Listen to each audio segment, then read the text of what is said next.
Time ম্যাগাজিনের সর্বশেষ সংখ্যার প্রচ্ছদে প্রকাশ করা হয়েছে মার্কিন প্রেসিডেন্ট ডোনাল্ড ট্রাম্পের ছবি। কিন্তু জনপ্রিয় এই ম্যাগাজিনের প্রচ্ছদে নিজের ছবি দেখে খুশি না হয়ে উল্টো ম্যাগাজিনটির উপর ক্ষুব্ধ হয়েছেন ট্রাম্প। বলছেন ম্যাগাজিনের কভারে ব্যবহার করা ছবিতে তার চুল গায়েব করে দেওয়া হয়েছে। ট্রাম্পের মতে ছবির নিচ থেকে তোলা অ্যাঙ্গেলটি ছিল অত্যন্ত বাজে, আর ছবিটি এমনভাবে দেখানো হয়েছে যে তার মাথার ওপরের অংশটি ভাসমান ছোট্ট মুকুটের মতো লাগছে।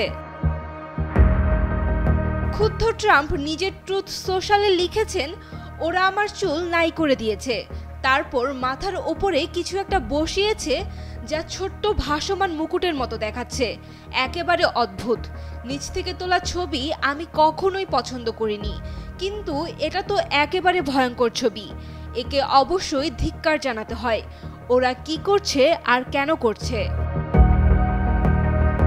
তবে ছবির সমালোচনা করলেও ম্যাগাজিনে প্রকাশিত নিজের ওপর লেখা প্রতিবেদনটিকে তুলনামূলক ভালো গল্প বলে স্বীকার করেছেন ট্রাম্প। প্রতিবেদনটিতে গাজা যুদ্ধবিরতি ও বন্দি বিনিময় চুক্তিতে ট্রাম্পের ভূমিকা তুলে ধরা হয়েছে।